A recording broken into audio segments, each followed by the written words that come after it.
नमस्कार, सुप्रभात। स्वागत है आपका। मैं हूं आपके साथ अमृता चौरसिया और आइए फटाफट नजर डाल लेते हैं अब तक के तमाम अपडेट्स पर। कल यानी कि रविवार को प्रधानमंत्री नरेंद्र मोदी के आह्वान के बाद रात 9 बजे पूरे देश ने सामूहिक संकल्प शक्ति का एक अनूठा परिचय दिया। जी हां, देश के 130 करोड़ लोगों ने एक साथ घरों की बत्तियां बुझाकर दिए, टॉर्च, मोमबत्ती और मोबाइल की फ्लैश लाइटें जलाईं। इस दौरान लोग उत्साहित भी दिखे। कोरोना के खिलाफ देश की लड़ाई में अपना योगदान देने वालों के सम्मान में एक बार फिर से शंखनाद किया गया। लोगों ने थालियां बजाईं। प्रधानमंत्री मोदी ने 3 दिन पहले इस एकजुटता के लिए लोगों से अपील की थी।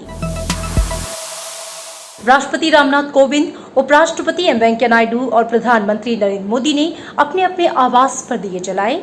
राष्ट्रपति रामनाथ कोविंद ने कोरोना का सामना करने में हर भारतीय के अदम्य साहस और दृढ़ संकल्प के लिए आभार जताया। दीप प्रज्वलन से पहले उपराष्ट्रपति ने कहा कि आज जब हम साहस और धैर्य के साथ एक साथ कोविड-19 के विरुद्ध संघर्ष कर रहे हैं, ऐसे में इस चुनौती की विकरालता से अपने संकल्प को कमजोर ना होने दें। आइए आशा की किरण, ज्ञान के प्रकाश और सम्मिलित प्रयासों से निराशा और संशय का जो अंधेरा है वो छाटते चलें। प्रधानमंत्री ने दीप प्रज्वलन की अपनी तस्वीरें जो हैं वो ट्विटर के जरिए साझा भी की। दीप जलाने वालों की बात करें तो गृह मंत्री अमित शाह, रक्षा मंत्री राजनाथ सिंह, स्वास्थ्य मंत्री हर्षवर्धन के साथ कई केंद्रीय मंत्री शामिल रहे। केंद्रीय मंत्री पीयूष गोयल, केंद्रीय मंत्री धर्मेंद्र प्रधान, इसके साथ ही राज्यों के मुख्यमंत्रियों ने भी दीप जलाया। उत्तर प्रदेश के मुख्यमंत्री योगी आदित्यनाथ, असम के मुख्यमंत्री सर्बानंद सोनोवाल सहित कई राज्यों के मुख्यमंत्रियों ने दिया जलाकर देश की सामूहिक एकता, अखंडता को दर्शाया। और इस दौरान केंद्रीय बिजली मंत्री आर.के. सिंह ने कहा है कि 9 मिनट के बत्ती बंद करने के राष्ट्रीय आयोजन से बिजली ग्रिडों के कामकाज पर फिलहाल कोई असर नहीं पड़ा है, लेकिन इस दौरान जो जरूरी संस्थान हैं या फिर जो स्ट्रीट लाइटें थीं, उनकी लाइटें जली रही। प्रधानमंत्री ने पूर्व राष्ट्रपतियों और प्रधानमंत्रियों से कोरोना महामारी के खिलाफ संघर्ष में साथ आने की अपील की है।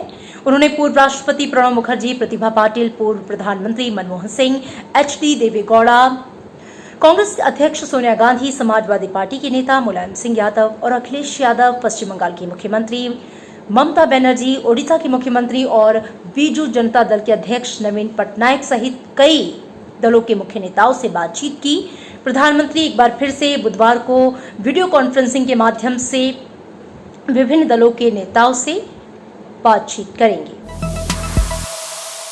और इधर आयुष्मान भारत योजना के जरिए 50 करोड़ से अधिक गरीब और वंचित वर्ग कोविड-19 की मुफ्त जांच और इलाज की सुविधा प्राप्त कर सकेगा। एक ट्वीट में केंद्रीय स्वास्थ्य मंत्री डॉक्टर हर्षवर्धन ने कहा कि देश में आयुष्मान योजना के लाभार्थियों के लिए चयनित अस्पतालों में इलाज और निजी प्रयोगशालाओं में जांच की जो सुविधा है वो बिल्कुल निःशुल्क दी जा रही है।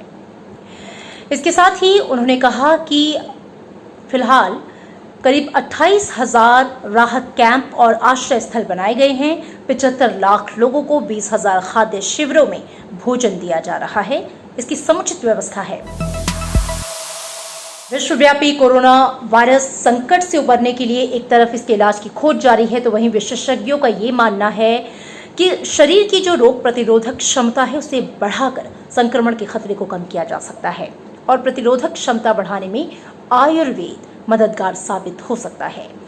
केंद्रीय मानव संसाधन विकास मंत्री रमेश पोखरियाल निशंक ने इस दौरान कहा कि देश में कोरोना वायरस संकट पर स्थिति की जो समीक्षा है वो 14 अप्रैल को की जाएगी और उसके बाद सरकार ये फैसला लेगी कि स्कूल कॉलेजों को खोलना है या नहीं। और इसके साथ ही विश्व भर में अगर कोरोना महामारी की बात करें तो कोविड-19 संक्रमण से 12 लाख से ज्यादा मामले जो हैं वो अब तक सामने आ चुके हैं। 67,000 से ज्यादा लोगों की इस बीमारी की चपेट में आने से मौत हो चुकी है।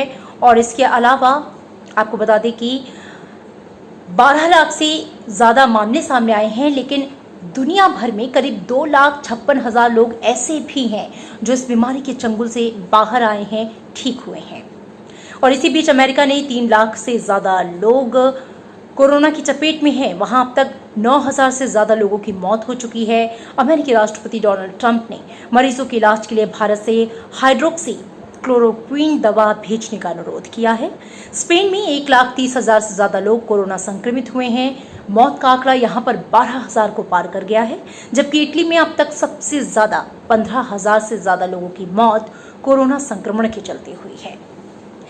लेकिन इन तमाम कठिनाइयों और दुश्वारियों के बावजूद भी जो संकल्प शक्ति है हम सबकी, निश्चित रूप से हम कोरोना की इस लड़ाई में विजय हासिल करेंगे। जरूरत है तो सिर्फ और सिर्फ सकारात्मक सोच की, जिसे आप बनाए रखिए। फिलहाल इस अपडेट के साथ इतना ही। अगले अपडेट्स में आपसे मुलाकात होगी। दीजिए इजाजत। नमस्कार।